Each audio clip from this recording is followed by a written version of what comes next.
The inky blackness of space stretched endlessly before the Zarkanian scout ship Nebula Whisper. Its sleek, chitinous hull glistened under the distant starlight as it glided silently through the outskirts of the Sol system. Captain Vexara, a veteran of countless patrols, stood on the bridge, her 4 eyes scanning the holographic displays with practiced ease. "Another uneventful cycle," she muttered, her mandibles clicking in mild frustration. "Humans are as predictable as ever." For decades, the mighty Zarkanian Empire had kept a watchful eye on Earth, viewing the fledgling spacefaring race as little more than an amusing curiosity. Humans were permitted limited interstellar travel, their quaint vessels a source of entertainment for the advanced Zarkanians. As the Nebula Whisper prepared to make the jump to light speed, a junior sensor operator's antenna suddenly twitched.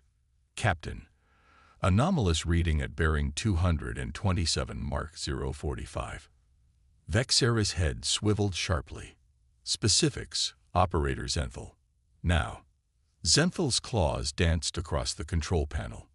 It's gone, Captain." But for a moment, I detected a massive energy signature, unlike anything in our databases. Vexara's exoskeleton bristled with anticipation.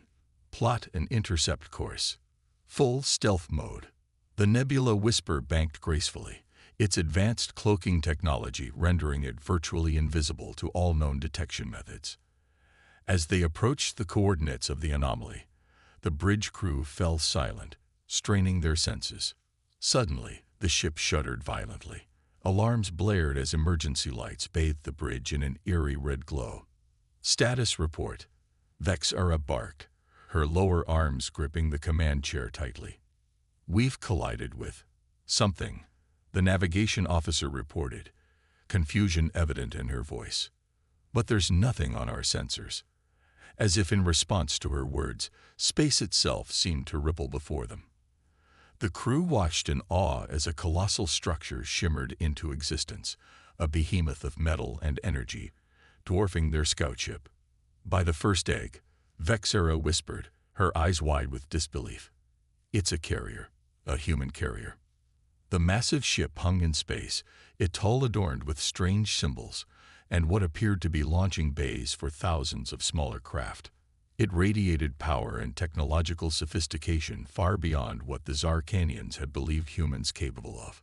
"Impossible," Zenthal breathed. "Our intelligence reports indicate nothing of this scale in human possession." Before Vexara could respond, more alarms blared. "Captain, we're being scanned. Evasive maneuvers," Vexara ordered, but it was too late. A brilliant beam of energy lanced out from the carrier, enveloping the Nebula Whisper in a shimmering field. The scout ship's engines sputtered and died, leaving them adrift and vulnerable. "Prepare to be boarded," a calm, human voice echoed through their communication systems. "Any resistance will be met with lethal force." Vexara's mind raced. They needed to warn the Empress, to alert the Empire of this unprecedented threat. With a series of rapid clicks, she initiated the ship's emergency protocols. "Operator Zenthal, send the distress beacon. Now." Zenthal's claws flew over the console, but the transmission was cut short as another energy pulse rocked the ship. Through the viewing port, Vexara watched in horror as more massive shapes decloak around them. Not one, but 3, 5, 10 human supercarriers materialized from the void, their imposing forms blotting out the stars. "How?" she whispered, mandibles trembling. "How did we not know?" As the human boarding parties breached their airlock, Vexara made a decision. With a swift motion, she accessed the ship's memory core, initiating a data purge. If they couldn't warn the Empire, they could at least deny the humans any intelligence. The bridge doors hissed open, and armored figures stormed in, weapons raised. Vexara stood tall, facing the intruders with all the dignity her species was known for. "I am Captain Vexara of the Zarkanian Empire," she announced, her voice steady despite the fear coursing through her. "And you, humans, have just made a grave mistake." The lead human stepped forward, helmet retracting to reveal a face etched with scars and a grim smile. "No, Captain," he replied, his voice a low growl. "The mistake was yours. Welcome to the future you never saw coming." As Vexera and her crew were led away, the enormity of the situation began to sink in. Somehow, humanity had outmaneuvered the greatest empire in known space. And now, the galaxy as they knew it would never be the same. The crystalline spires of the Imperial Palace on Zarkania Prime glittered under the light of 3 suns. Within the obsidian chamber, Empress Zorak, resplendent in her biometallic armor, paced restlessly. Her iridescent wings twitched with agitation as she replayed the fragmented distress signal for the 12th time. Human supercarriers. Impossible tech. Empire must. Captain Vexera's voice crackled before dissolving into static. Zorak's compound eyes narrowed. "Preposterous," she hissed. "Humans are barely more than clever apes." High Admiral Kroll, her most trusted advisor, cleared his throat. "Your Radiance, perhaps we should investigate, if there's even a chance." Silence. Zorak snapped, her pheromones flooding the room with the scent of anger. "I will not be made a fool by primitive bipeds." But doubt gnawed at her. The Nebula Whisper was one of their most advanced scout ships. Its disappearance, coupled with this alarming message, couldn't be ignored.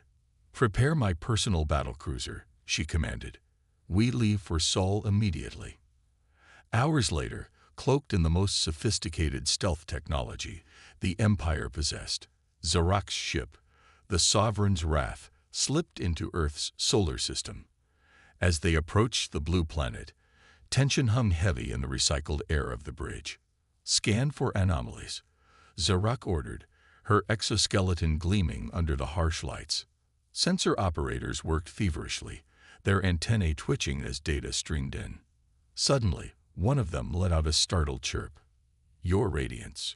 We're detecting fluctuations all around Earth's orbit." Zorak leaned forward, her wings unfurling slightly. "Show me." A holographic display sprang to life, showing Earth and its moon. At first, nothing seemed amiss. Then, almost imperceptibly, the space around Earth shimmered. "Magnify Sector 4, Zorak commanded, her voice tight. The image zoomed in, and collective gasps filled the bridge. Where there had been empty space moments before, a colossal shape was materializing. A supercarrier, easily dwarfing anything in the Zarkanian fleet, bristled with weapon ports and launch bays. "Impossible," High Admiral Kroll whispered. But it didn't stop there. All around Earth's orbit, more ships were decloaking. Dozens, then hundreds of supercarriers revealed themselves, forming an impenetrable defensive sphere around the planet. Zorak's mandibles clicked rapidly, a sign of extreme agitation. How did they hide this from us?" As if in answer, a massive energy signature bloomed on their sensors. A shimmering field enveloped the entire planet, extending out past the moon. "A planetary shield," one of the science officers reported, awe evident in her voice. "Unlike anything we've ever encountered." Zorak's mind raced. The implications were staggering. Not only had humans developed technology far beyond their supposed capabilities, but they had also managed to conceal it from the Empire's vast intelligence network. "Your Radiance," High Admiral Kroll ventured cautiously. "Perhaps we should retreat and regroup. If the humans detect us." His words were cut short as alarms blared across the bridge.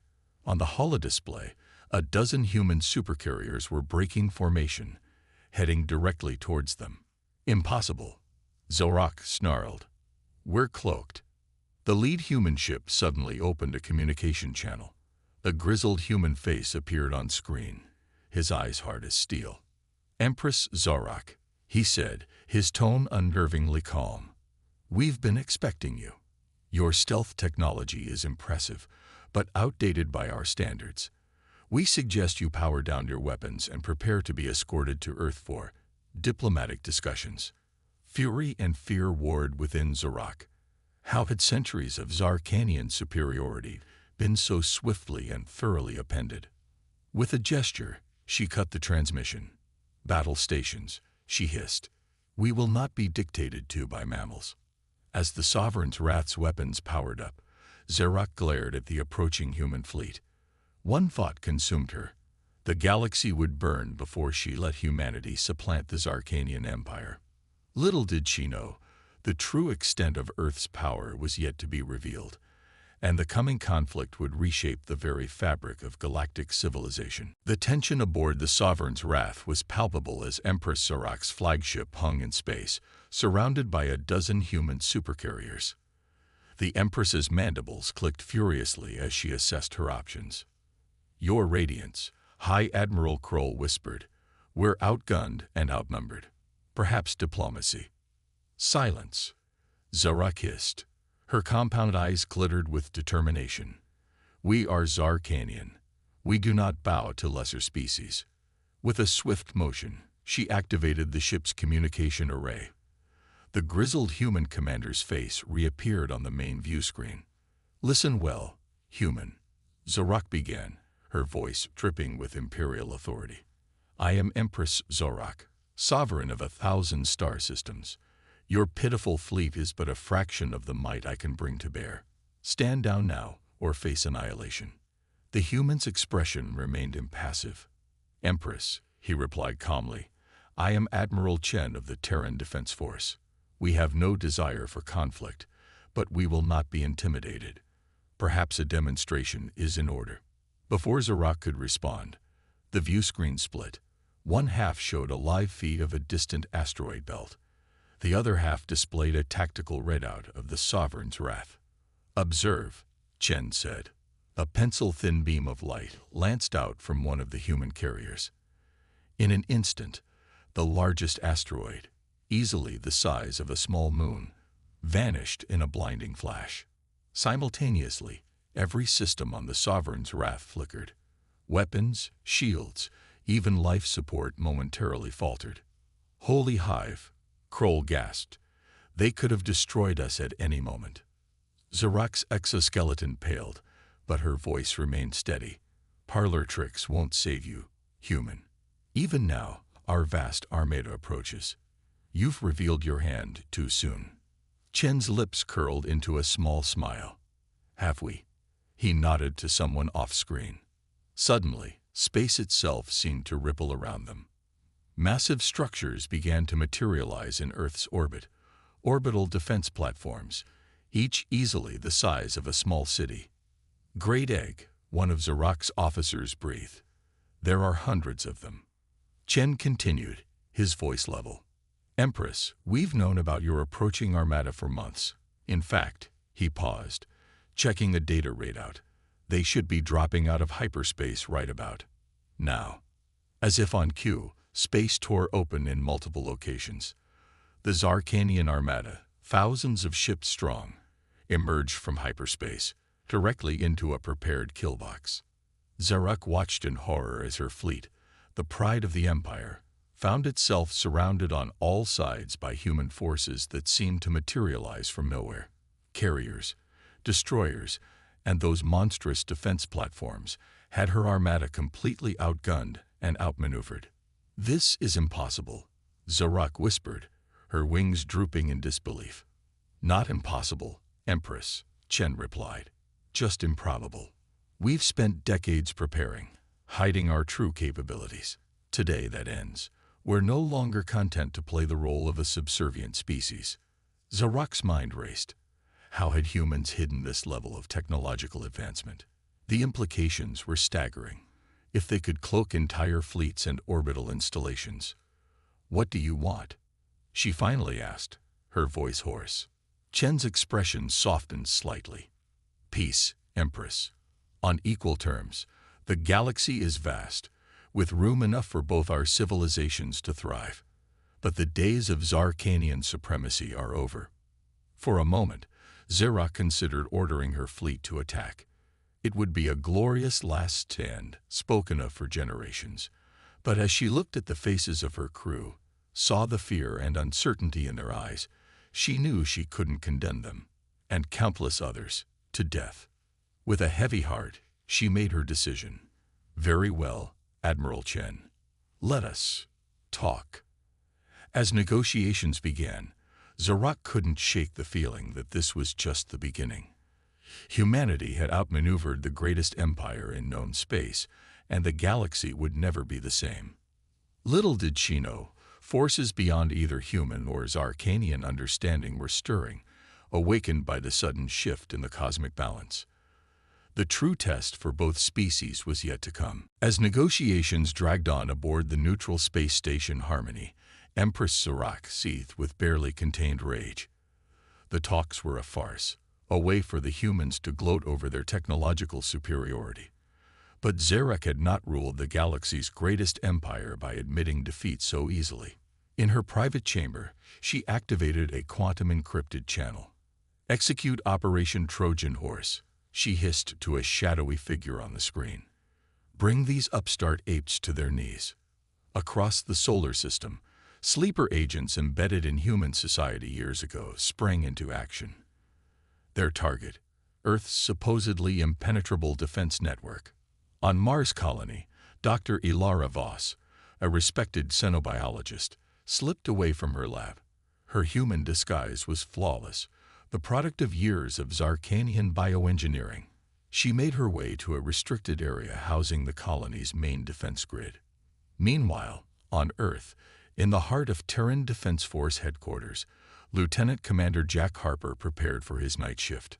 Unbeknownst to his colleagues, Harper's mind had been subtly altered by Zarkanian psychic technology, turning him into an unwitting mole. As Ilara and Harper initiated their sabotage protocols, they were unaware that they were being watched.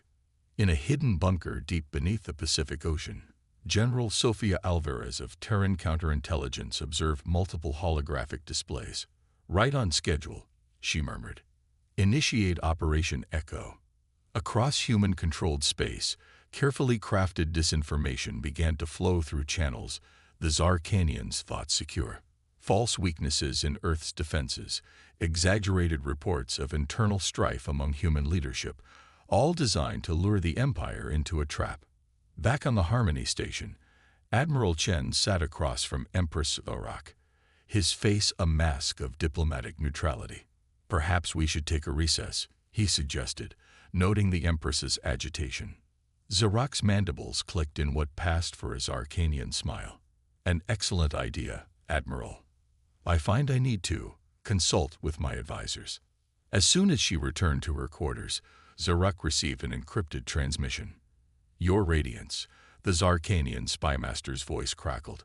"We've identified critical vulnerabilities in the human defense network. Their hubris has made them careless." Zarak's compound eyes gleamed with malicious glee. "Excellent. Prepare our forces for a surprise attack. We'll crush these humans and—" Her words were cut short as the room's gravity suddenly inverted. Zarak found herself pinned to the ceiling, immobilized by an unseen force. The door slid open, revealing Admiral Chen flanked by armored troopers. "I'm afraid your Operation Trojan Horse has failed, Empress," he said, his voice tinged with disappointment. Zarak's mind reeled. "How?" "We've known about your sleeper agents for months," Chen explained as Zarak was carefully lowered and restrained. "In fact, we've been feeding them exactly what we wanted you to see." On holographic displays around the room, Zarak watched in horror as her supposedly covered operatives were apprehended across human space. Ilara Voss on Mars, her true Zarkanian form revealed. Jack Harper on Earth, confused and horrified as the depths of his unwitting betrayal became clear. "Your entire intelligence network has been compromised," Chen continued. "Every secret you thought you had, every plan you've made. We know it all." Zarak's exoskeleton paled. "You'll never hold me. My empire will." "Your empire," Chen interrupted, "is already in chaos. News of your capture is spreading as we speak, along with evidence of your failed plots. Several star systems have already declared independence." As if to underscore his words, a transmission broke through on all channels. It showed the Zarkanian royal palace under siege, with revolutionaries storming the gates. "This is the end of your reign, Empress," Chen said softly. "But it doesn't have to be the end of your people. help us bring about a peaceful transition, and the Zarkanian civilization can still have a place in the new galactic order. Zarak slumped in her restraints, the fight draining out of her. She had underestimated humanity at every turn, and now her empire, the work of countless generations, was crumbling before her eyes. As Chen led her away, Zarak realized that the true battle was only beginning. The galaxy was changing, and she would have to change with it, or be left behind in the cosmic dust of history. The Sol system, once a backwater in galactic politics, now stood as the epicenter of a conflict that would reshape the known universe. Despite Empress Zarak's capture and the chaos engulfing the Zarkanian Empire, a significant faction of hardliners refused to accept defeat. Admiral Vex Thor, Zarak's most zealous commander, had rallied the remnants of the Imperial fleet. For the Empire, his message echoed across subspace: "We will not bow to hairless apes." As thousands of Zarkanian warships dropped out of hyperspace at the edge of the Sol system, humanity faced its greatest test. On the bridge of the TDF Prometheus, Earth's flagship supercarrier, Admiral Chen stood resolute. All hands, battle stations. This is not a drill. Across the system, human forces mobilized. The orbital defense platforms around Earth, Mars, and key asteroid bases hummed to life. Swarms of fighter craft poured out of carriers, forming an intricate defensive web. Vex Thor's voice crackled over the comms, a final ultimatum: surrender the Empress and submit to Imperial rule, or face annihilation. Chen's response was succinct: "Come and take her." With a primal screech that reverberated through space, the Zarkanian fleet surged forward. The Battle of Sol had begun. The initial clash was catastrophic. Zarkanian pulse cannons lit up the void, while human quantum torpedoes carved fiery swaths through the enemy formation. Fighters on both sides engaged in a deadly dance, streaks of plasma and laser fire crisscrossing the battlefield. On Earth, billions watched in awe and terror as the sky above them turned into a light show of destruction. Debris from shattered ships burned up in the atmosphere, streaking across the heavens like deadly shooting stars. "Grid 9 is falling," a tactical officer on the Prometheus shouted. "The Europan defense line can't hold." Chen gritted his teeth. "Deploy the Nexus protocol." Across the system, hidden M-drive engines roared to life. Massive asteroids, hollowed out and converted into mobile fortresses, began to move. The Zarkanians, caught off guard by the sudden appearance of these weaponized planetoids, found their flanks exposed. But Vex Thor was no novice. All ships execute maneuver Theta. The Zarkanian fleet split into smaller, more agile groups, weaving through the asteroid fortresses. They targeted the M-drives, immobilizing several of the human superweapons. For hours, the battle raged.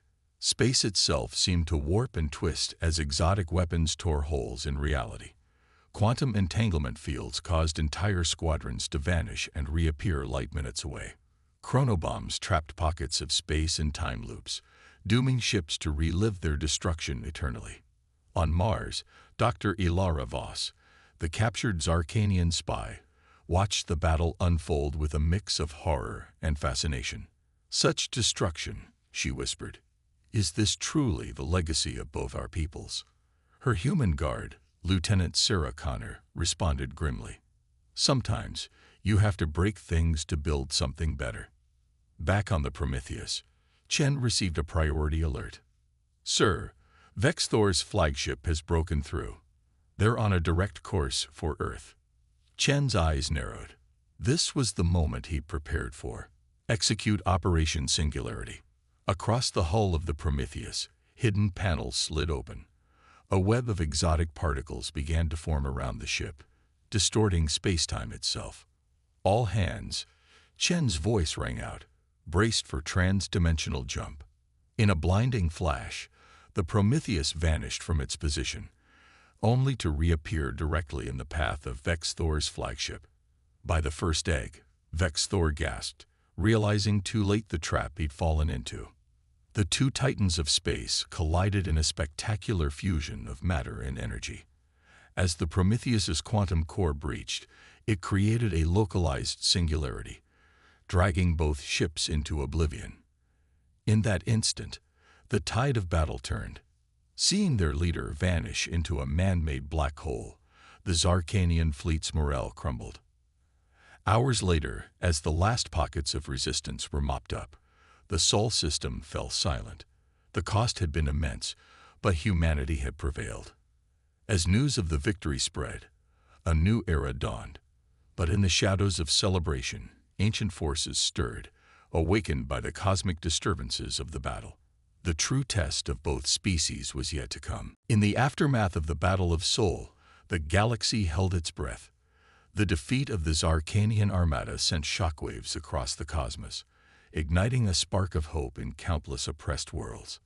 On Novus Prime, a mineral-rich planet long exploited by the Empire, Caxili, a young resistance leader, gathered her followers in an abandoned mineshaft. Her bioluminescent skin pulsed with excitement as she activated a smuggled quantum entanglement communicator. "Brothers, sisters," she whispered, her voice trembling with emotion. "The humans have done the impossible. They've broken the chains of Zarkanian tyranny. Now it's our turn." Across the galaxy, similar scenes unfolded. Species long subjugated by the Empire. The crystalline quartz collective, the gaseous nebulites, the hive-mind synthoids, all rose up in unified defiance. On Zarkania Prime itself, chaos reigned.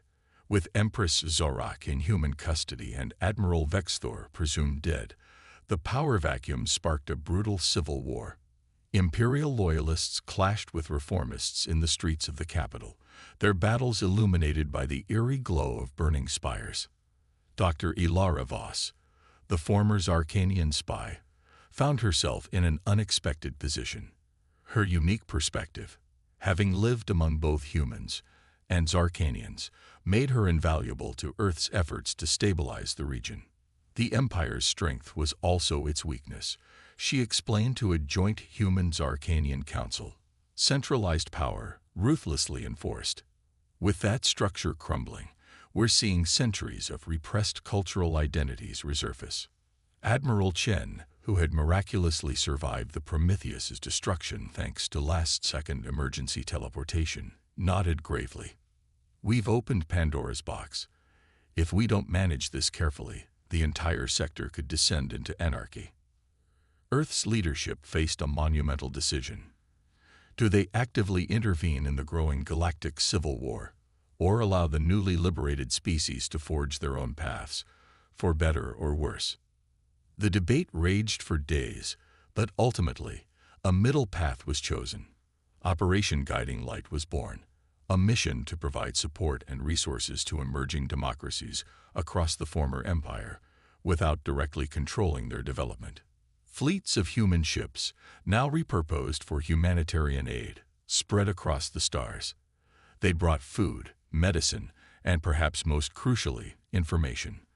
The quantum entanglement communicators, which had been key to coordinating the rebellion, now formed the backbone of a new galactic information network.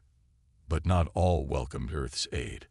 On the desert world of Arrakis Aex, a faction of xenophobic Zarkanian purists had established a stronghold.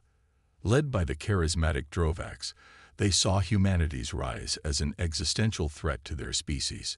"Look at what these humans offer," Drovak sneered to his followers, gesturing at the aid ships in orbit.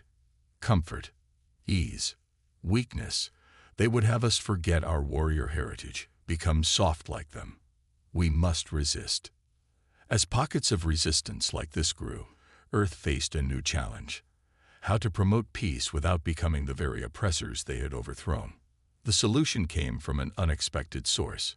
Lieutenant Sarah Connor, inspired by her conversations with Dr. Voss, proposed the Galactic Concordat, a framework for interspecies cooperation that respected the autonomy of each world. "We can't force our way of life on others," Connor argued before the United Earth Council. "But we can create a platform where all species can come together, share knowledge, and resolve conflicts peacefully." The idea gained traction quickly. Within months, representatives from dozens of species gathered on neutral ground. A massive space station named Unity, constructed in the orbit of a pulsar at the galaxy's heart. As the first session of the Concordat convened, hope blossomed across the stars. For the first time in millennia, the galaxy seemed poised on the brink of a true, lasting peace. But in the shadows between worlds, ancient engines of war stirred to life. The progenitors, architects of countless species including both humans and Zarkanians, had noticed the cosmic shift.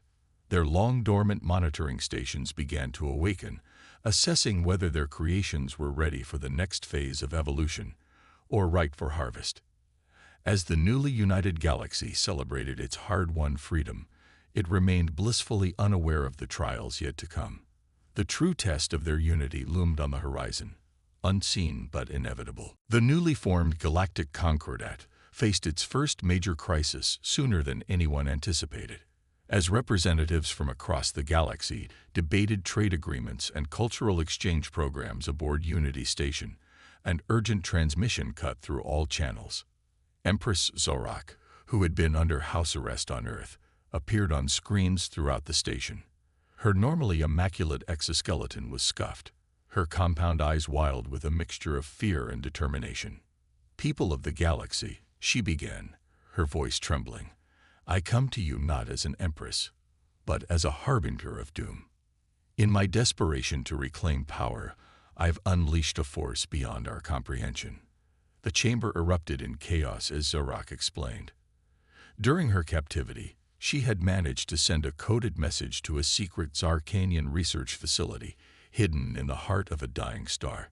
The message activated Project Omega, a superweapon of unimaginable power.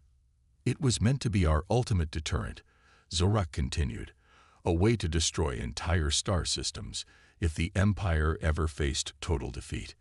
But in my arrogance, I failed to consider the consequences." Admiral Chen, who had been overseeing Zorak's detention, stepped into view. "The weapon has gone rogue," he added grimly. "It's consuming stars to fuel itself, growing more powerful with each passing moment. If we don't stop it, it could devour the entire galaxy." As if to underscore their words, long-range sensors detected a shockwave rippling through spacetime. An entire star cluster, home to billions of sentient beings, winked out of existence.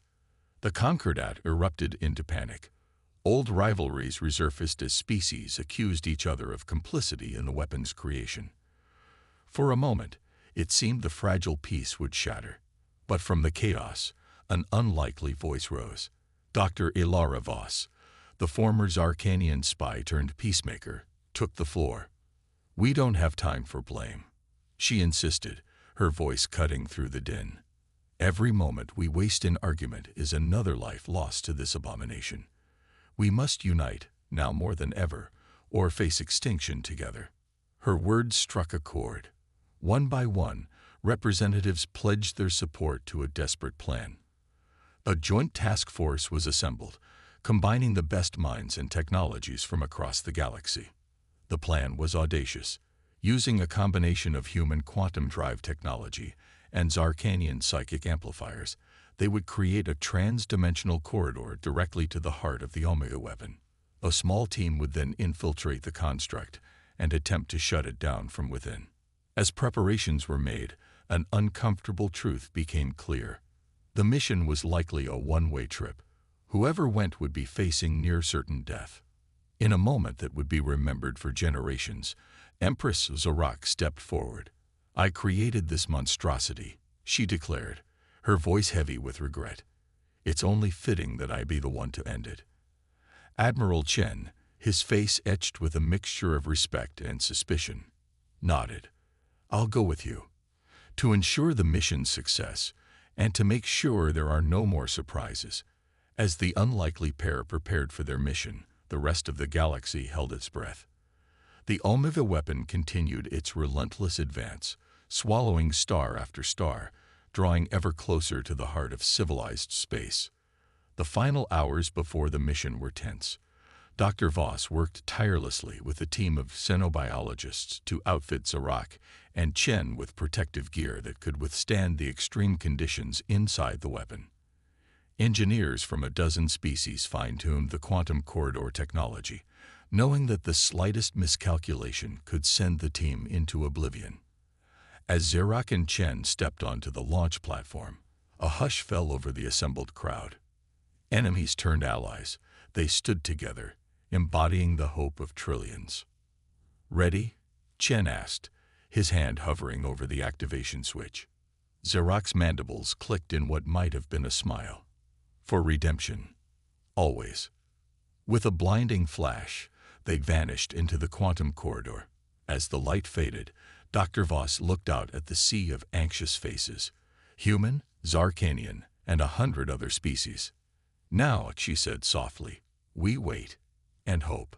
The fate of the galaxy hung in the balance, resting on the shoulders of two former enemies turned unlikely saviors. The clock was ticking, and somewhere in the void, a monstrous creation continued its feast of stars. The galaxy held its collective breath as Admiral Chen and Empress Zarak vanished into the quantum corridor. Hours passed like millennia as billions of beings across countless worlds waited for news.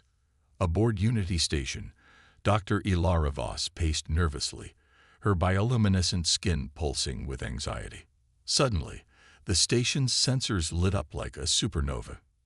"Energy spike," a technician shouted. It's off the charts." A blinding light engulfed the station, forcing everyone to shield their eyes. When it faded, gasps of awe filled the chamber. Where the Omega weapon had been, a new nebula now sparkled, its gases forming the shape of two intertwined DNA helices, one human, one Zarkanian. As the assembled representatives tried to make sense of what they were seeing, a battered escape pod materialized on Unity's docking bay. The airlock hissed open, and out stumbled Admiral Chen and Empress Zarak, battered but alive. "It's done," Chen rasped, his voice hoarse. "The weapon, we reversed its polarity. Instead of destroying, it now creates." Zarak, her exoskeleton cracked and leaking ichor, added, "We've given the galaxy a gift, a nursery of new stars, teeming with the potential for life." The news spread across the cosmos at quantum speeds. Cheers erupted on countless worlds as the threat of annihilation gave way to a new dawn of hope. In the days that followed, as Chen and Zarak recovered, they shared the full story of their harrowing mission. How they had fought their way to the weapon's core. How in the final moments they had to work in perfect synchronization to rewire its fundamental purpose. Their tale became an instant legend, a testament to what could be achieved when former enemies united against a common threat. But the galaxy's troubles were far from over.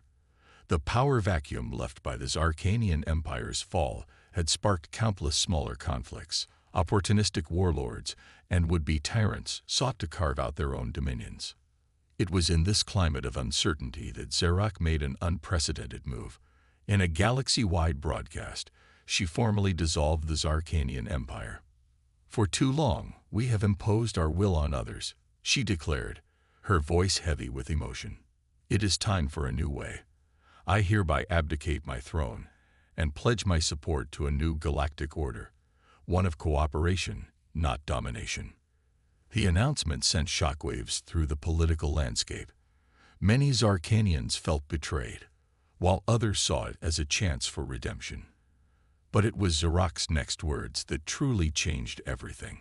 "I propose," she continued, "the formation of a Terran Federation, not as a new empire, but as a coalition of equals, with Earth at its heart. Humanity has proven itself not just technologically advanced, but morally worthy of leadership." The proposal was met with a mix of excitement and trepidation. Many species, particularly those long oppressed by the Zarkanians, were hesitant to pledge allegiance to any centralized authority. It was Dr. Voss who provided the solution. Drawing on her unique perspective as both outsider and insider to human culture, she helped draft the Federation Charter.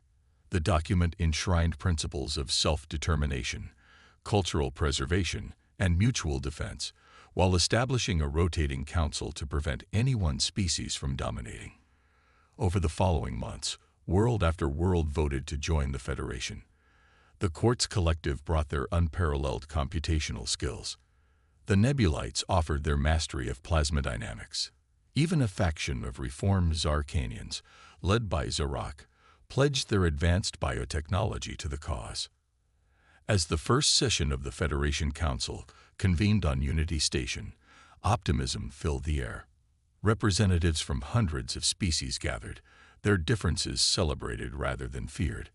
Admiral Chen, elected as humanity's first counselor, took the podium. Today, he began, his voice carrying across the stars. We stand united not by force or fear, but by choice and hope. The challenges ahead are many, but together, there is no obstacle we cannot overcome. As Chen's words echoed across the galaxy, most beings felt a surge of hope for the future. But in the shadows between stars, ancient eyes watched. The progenitors, awakened by the Omega weapons transformation, had judged their creations ready for the next phase. The dawn of the Terran Federation was bright indeed, but it was merely the calm before a cosmic storm that would test the very foundations of this new galactic order.